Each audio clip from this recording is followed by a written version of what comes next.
सबसे पहले तो आप सारे मीडिया लोगों का बहुत बहुत स्वागत है और धन्यवाद करता ये हमने अभी दो फिल्में रिसेंटली कंप्लीट की जिसका नाम है एक संकट मोचन हनुमान और दूसरा लव यात्री।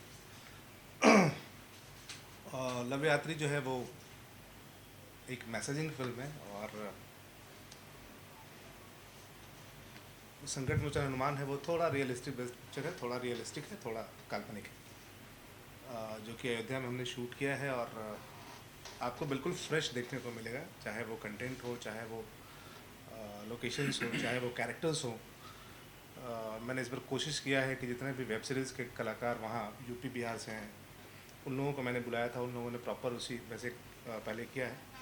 तो इस बार बहुत सारा फ्रेशनेस आपको देखने को मिलेगा उसमें और अलग ही एकदम फ्रेश कंटेंट है फिल्म के लिए। मैं ये नहीं कहूँगा जो हर लोग कहते हैं कि मैंने कुछ अलग बनाया।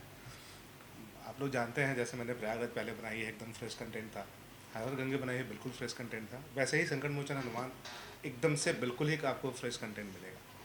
जी धीरेन्द्र सर, जैसे कि संकट मोचन हनुमान की चर्चा जब से अनाउंसमेंट हुई है तब से हुई है, विवादों से भी काफ़ी नाता रहा है फिल्म का।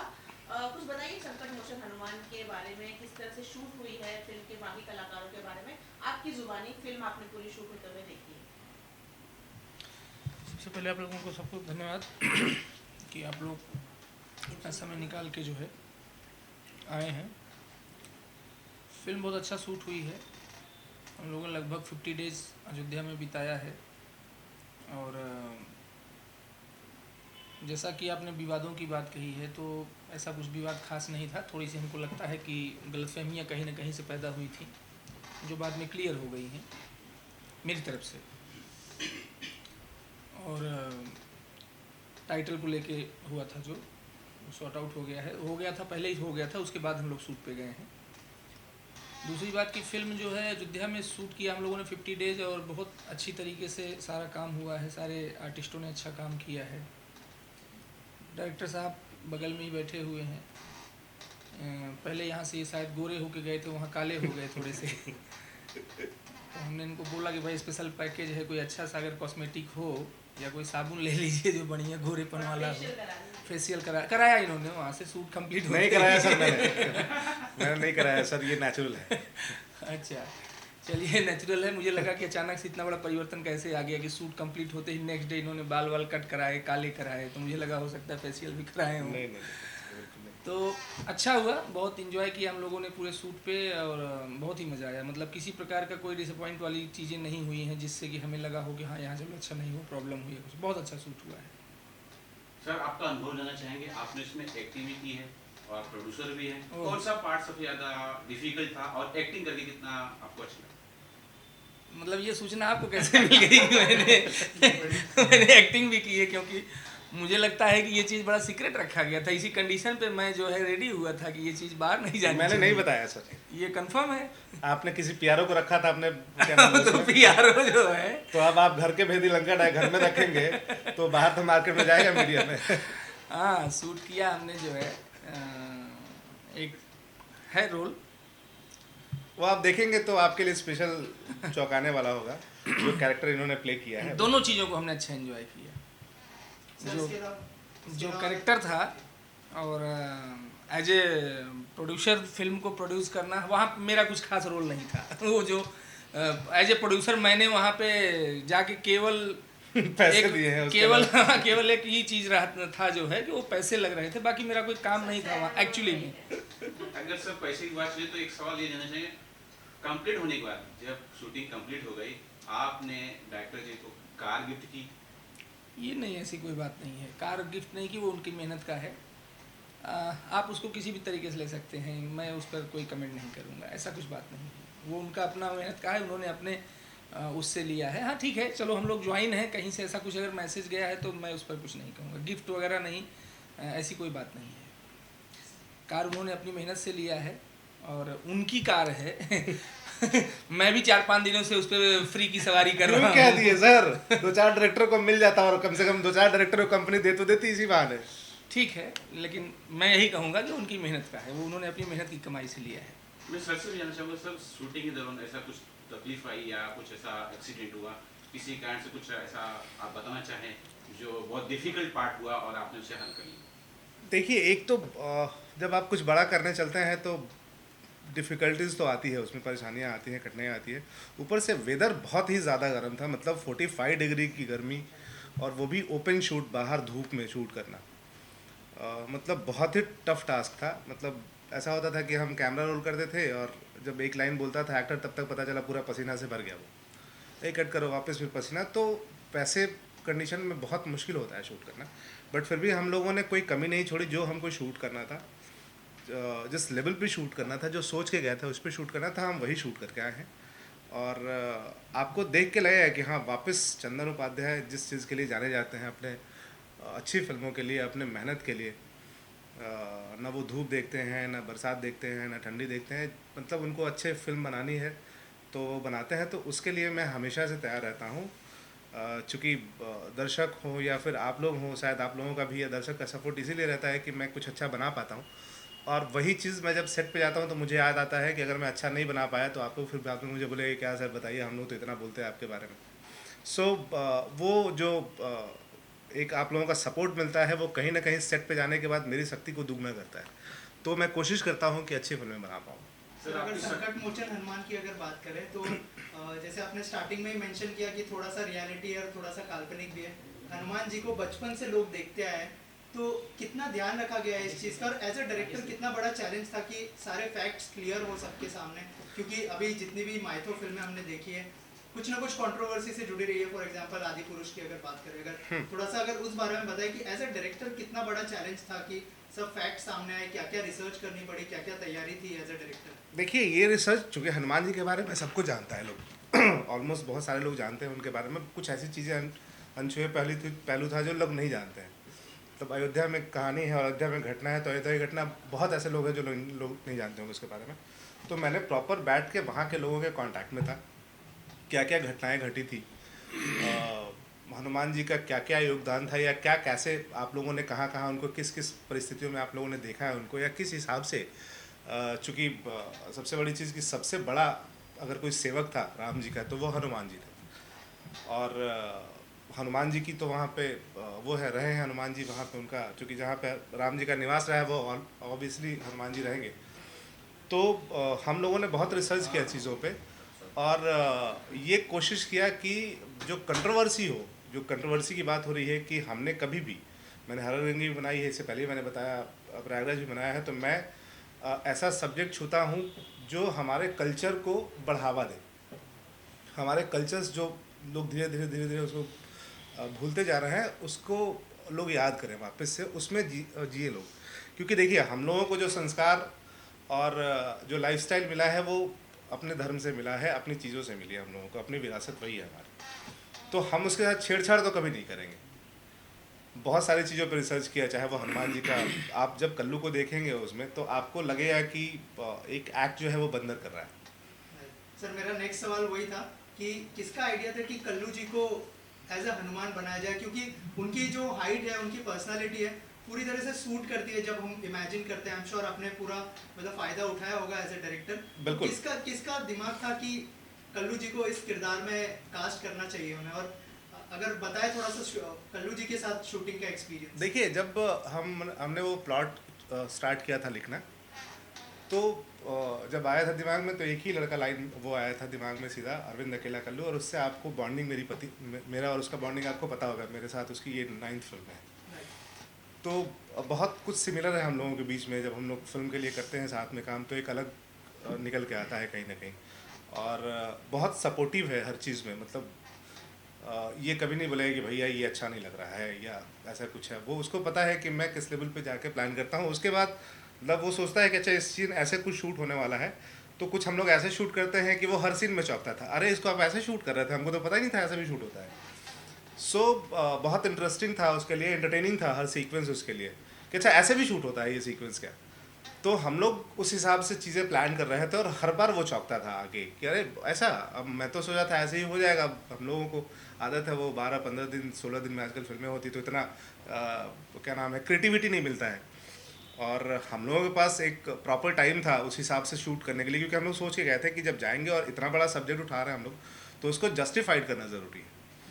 सो हम लोगों ने प्रॉपर उसको काम किया। जिस दिन लगा कि मुझे प्रॉपर एसेट्स नहीं मिले हैं काम करने के लिए, उस दिन मैंने शूट नहीं किया है कि नहीं मज़ा आ रहा है, नहीं शूट करना है, कल करते हैं वापस से शूट। सर मैं आपसे जानना चाहूँगा, चंद्र सर का तो एक लंबा अनुभव है अरविंद अकेला कल्लू के साथ, काफ़ी फिल्में की हैं, आपका क्या अनुभव है? बहुत अच्छा रहा। कल्लू जो है जैसा नाम है उनका, तो अभी तक कालिया नहीं बने हैं कल्लू ही हैं, और मेरी भगवान से प्रार्थना है और उन्हें शुभ आशीर्वाद भी है कि वो कल्लू ही बन के रहें, क्योंकि सीरियस है ये सर्टिफिकेट वाली जो चीज़ है, इसमें काफ़ी टाइम लग रहा है आजकल। देखिए बहुत ज़रूरी है। अगर सेंसर बोर्ड सख्त हुआ है आज, भोजपुरी के लिए तो बहुत पहले से ही सख्त रहे हैं वो लोग, हर छोटी छोटी चीज़ों को लेके हमेशा कटिंग लगाते रहे हैं और कट्स करते रहे हैं। हिंदी सिनेमा के लिए नहीं था, बॉलीवुड के लिए नहीं था, बहुत इजीली हर चीज़ वो रिलीज़ कर पाते थे। लेकिन अगर सेंसर बोर्ड आज ये पार्सलिटी ना करके सबके लिए इक्वल भेदभाव किए बिना इक्वल है सबके लिए, तो ये बहुत अच्छी बात है। और रही बात मेरी फिल्मों के लिए, तो संकट मोचन हनुमान में वैसी कोई चीज़ है ही नहीं, ना वैसा कोई वल्गर सीक्वेंस है, ना वैसा कोई वल्गर लैंग्वेज है, ना वैसा कुछ सब्जेक्ट है जो समाज को क्या नाम है गलत दिशा में लेके जाएगा। तो मुझे नहीं लगता कि उसमें कुछ है ही इशू, कोई इशू ही नहीं। मैं उस पर कहना चाहूँगा कि हम लोगों ने जब फिल्म का मुहूर्त, वहाँ पे मुहूर्त शॉट होता है कि एक करके जो है नारियल वगैरह किया जाता है जो, तो हमने वहाँ श्री राम जन्मभूमि के जो मुख्य पुजारी हैं सत्येंद्र दास जी महाराज, उनसे हमने निवेदन किया, पूरी स्क्रिप्ट पे, पूरी कहानी पे उनसे अकेले में थोड़ा सा डिस्कशन हुआ। वो बोले कि भाई मैं आज तक किसी फिल्म के मुहूर्त पे नहीं गया हूँ। तो हम लोगों ने प्रॉपर उनसे जो है निवेदन किया, उनके आश्रम पे जाके वहाँ पे उन्होंने हमसे पूरा सुना, और पूरे शूट के दौरान ऐसा बहुत कम होता होगा जब कोई संत महात्मा जो है आते हों। वहाँ पे बहुत सारे संत महात्मा लोग आते थे, और ज़्यादातर तो शूट ही हमारा कई आश्रमों में, मठों में, ऐसी मंदिरों में, ऐसी जगहों पे हुआ है। तो शूट के दौरान वो लोग तो देख रहे हैं, और एक नहीं, कम से कम नहीं कुछ तो सैकड़ों की संख्या में संत महात्मा लोग वहाँ रहते थे। पूरी कहानी हमारी बहुत ही साफ़ सुथरी है, किसी प्रकार का कोई कंट्रोवर्सी। देखिए हमें फिल्म बनाना था, हमें कंट्रोवर्सी नहीं चाहिए थी, हमें फिल्म साफ़ सुथरी अच्छी, और ये भी नहीं है कि हमारी फिल्म पूरी धार्मिक है, एक माइथो फिल्म नहीं है कि हम एक धार्मिक फिल्म बना रहे हैं, सोशल माइथो है। सब्जेक्ट हमारा हनुमान जी से रिलेटेड है, तो कहानी जो है उनको टच करती है। तो हमने पूरा इस बात का ध्यान रखा है। और अच्छी बात है कि अगर CBFC वाले, अगर ये सेंसर बोर्ड अगर सख्त हुआ है तो ये तो बहुत अच्छी बात है, उन्हें और पहले सख्त हो जाना चाहिए था। चलिए खैर अभी हुए हैं तो बहुत अच्छी बात है। अच्छा, मैं एक और जानना चाहता हूँ कि ऐसी रूमर है या अफवाह है, एक स्पेशल गाना यामिनी जी पे फिल्माया गया है, क्या सच है? तो किस तरह का गाना है वो? देखिए वो संकट मोचन का नहीं है, वो लव यात्री का है, जी। जिसमें एक स्पेशल नंबर है, और यामिनी और कल्लू के साथ बहुत टाइम बाद मुझे लगता है कि दोनों साथ में कमबैक करेंगे, एक साथ स्क्रीन शेयर करेंगे। तो मैंने कल्लू से बात किया इस मामले में, तो बोला मुझे कोई प्रॉब्लम नहीं है। यामिनी वहीं थी अयोध्या में, कोई एक और फिल्म शूट करी थी, तो मैंने उसको फ़ोन किया कि बेटा ऐसा ऐसा बात है, हम करना चाह रहे हैं। बोले सर बिल्कुल कर लीजिए, मुझे भी कोई प्रॉब्लम नहीं है। और क्यों प्रॉब्लम होगा, हम अच्छे फ्रेंड थे, अगर आज भी फ्रेंड है, ऐसा नहीं कि नहीं है। साथ काम नहीं कर रहे हैं या बातें हमारी नहीं होती, इसका मतलब ये नहीं कि हम काम नहीं करेंगे। देखिए ये प्रोफेशनलिज्म होता है, अगर आप जब साथ में हैं तब तक बहुत अच्छा है, और साथ में नहीं है उसके बाद फिर एक दूसरे का शक्ल नहीं देखना, दिस इज़ नॉट गुड। ये रिलेशन में नहीं चलता है और चलना भी नहीं चाहिए। खास करके जब तक रिश्ते हैं तब तक खुशी से हैं, नहीं है कोई बात नहीं, जब मिलेंगे कम से कम इतना तो रहेगा कि एक दूसरे के साथ खड़े होकर स्माइल कर सकें। सो वो आई तो बहुत अच्छा, और लगा ही नहीं कि इतने दिन बाद वो लोग वापस काम कर रहे हैं। मतलब इतना बढ़िया उनका स्क्रीन शेयर था आपस में, इतना बढ़िया कंट्रीब्यूशन था दोनों की, फट से बहुत मज़ा आया करके। लव यात्री के बारे में कुछ बता सके, किस तरह की कहानी है, क्या कुछ उसमें देखने को मिलेगा दर्शकों को? मैं बताता हूँ। लव यात्री में भाई साहब इन्होंने पूरी रात हमको जगाया है, ठीक है यहाँ से लोकेशन ले जाके वहाँ, वहाँ से वहाँ, वहाँ पूरी रात। शाम को 8 बजे शुरू होते थे, 9 बजे, सुबह के 5 बजे तक, 4 बजे तक टहलाते थे। कहानी क्या थी मुझे नहीं पता है फिल्म शूट हो रही थी। कहानी ऐसा करते हैं हम लोग, हम भी और आप भी, जब फिल्म हम लोग रिलीज करेंगे तो मैं कोशिश करूँगा आप सब मीडिया बंधुओं को हम इन्वाइट करें, और हम लोग एक थिएटर में कहीं ना कहीं ऐसा बुक करेंगे। ये मेरी तरफ से प्रॉमिस है आप लोगों को, बशर्ते कि एक प्रॉमिस आप करिए कि आप मुझे इस बात को याद दिलाएंगे कि मैंने ऐसा कोई प्रॉमिस किया था ठीक है, टाइम आने पे। ये पूरी जर्नी है, बेसिकली एक रात की जर्नी है, और पूरी ट्रैवलिंग पिक्चर है। आपको उसमें मस्ती भी देखने को मिलेगा, रात में क्या क्या घटनाएं हो सकती है। एक लड़की अगर रात को निकली है अकेली, तो एक सुनसान शहर में रात को उसके साथ क्या क्या परेशानियां हो सकती है, किस तरह के उसको प्रॉब्लम्स झेलने पड़ेंगे रात को। और उसमें एक जो जर्नी है लव की, और ट्रायंगल लव है उसमें, और कैसे कैसे क्या जर्नी है, तो पूरी एक रात की ही कहानी है। रात को 10-9 बजे शुरू होती है वो फिल्म, सुबह 4 बजे ख़त्म हो जाती है। तो ऐसी लव स्टोरी जो है वो अयोध्या में शूट की गई है, जहां आप एक तरफ संकट मोचन हनुमान शूट कर रहे हैं, दूसरी तरफ आप एक लव स्टोरी दिखा रहे हैं। देखिए, रहते तो अयोध्या में लोग, शादी वहाँ भी होती है, वहाँ के लड़के भी इश्क करते हैं। ऐसा नहीं है कि वहाँ के लड़के सिर्फ बैठ के राम भजते हैं, ऐसा तो है नहीं। राम भजने का समय होता है, घर से निकलने से पहले राम भज के निकलते होंगे, तो वो भी एक्चुअली कहानी जो है वो माँ बाप बेटी इन पर निर्भर, मतलब इन पर जो है कहानी जो है। तो आजकल के ज़माने में बच्चे जो है अक्सर जो है कुछ ऐसी गलतियां कर जाते हैं जो वो अपने माँ बाप को उनके नहीं पता रहता है। बाद में वो धक्के खाते हैं, तकलीफ़ें उठाते हैं, फिर उन्हें एहसास होता है कि मेरे माँ बाप ने जो मुझे समझाया था, कहा था, जो संस्कार देते हैं बचपन से, वो सही होता है। तो कहानी ऐसी है, लव ट्रायंगल है, तो लव तो हर कहानी में होता है, रामायण में भी था, महाभारत में भी था, सब जगह था। लेकिन उसका जो कहानी का जो प्लॉट था, जो घटनाएं हैं, वो डिपेंड करता और है। क्या नाम है, रही बात अयोध्या की और राम जी की, तो राम जी ने तो मतलब वो किया था जो शायद ही आज काशी करते होंगे। मतलब सीता जी को पाने के लिए उन्होंने पूरा धनुष तोड़ा था शिव जी का, तो उससे बड़ा क्या हो सकता है। तो ऐसा कुछ नहीं है, आप अयोध्या में शूट कर सकते हैं, बशर्ते कि आप साफ़ सुथरी फिल्म बनाएं उसको। वो जो शहर है, इतना पवित्र शहर है राम जी के नाम से, और वहाँ के लोग बहुत अच्छे हैं, खास करके वो सारे वहाँ के जितने लोग हैं बहुत कोऑपरेट किया उन लोगों ने। तो अच्छी बात है, करना चाहिए वहाँ पे शूट, हर तरह की फिल्म है। मैंने उससे पहले कल्लू की दुल्हनिया मैंने वहीं बनाई थी। जी जितेंद्र सर, जैसे कि भोजपुरी थिएटर्स बहुत कम रह गए हैं, बहुत थिएटर्स की हालत काफ़ी अच्छी नहीं है, फिल्म के रिलीजिंग को क्या सोचते हैं आप? क्या मल्टीप्लेक्स में भी फिल्म देख सकेंगे दर्शक? ये आपने सही सवाल किया है। इसके बारे में कुछ एक इंटरव्यूज़ वहाँ पे हुए थे, मैंने उस पर बोला था, मैं फिर से आप लोगों से बोलूँगा कि हम संकट मोचन हनुमान को जो है बड़े पर्दे पे मल्टीप्लेक्स में ही लेके आ रहे हैं। और हमारी कोशिश है कि जितनी जल्दी से जल्दी हो सके, क्योंकि पोस्ट प्रोडक्शन में डाला गया है, कितना टाइम लगेगा कितना नहीं लगेगा वो थोड़ा अभी तुरंत कहना थोड़ा सा मुश्किल है, लेकिन जितनी जल्दी हो सकेगा हमारी तरफ से कोशिश है, और हम लोग मल्टीप्लेक्स में ही लेके आ रहे हैं। अब टाइम जब थोड़ा और नज़दीक आएगा तो शायद हम आप लोगों से फिर से मिलेंगे, फिर अनाउंसमेंट इस बात का करेंगे कि हम किस तरीके से, क्योंकि थोड़ा प्लान जो है वो बनाने में हमें थोड़ा सा 10-20 दिन का वक्त चाहिए, जब तक ये ना कंफर्म हो जाए कि हमारा पोस्ट प्रोडक्शन में कितना टाइम लगने वाला है। तो मल्टीप्लेक्स में ही लेके आ रहे हैं, ये कंफर्म है।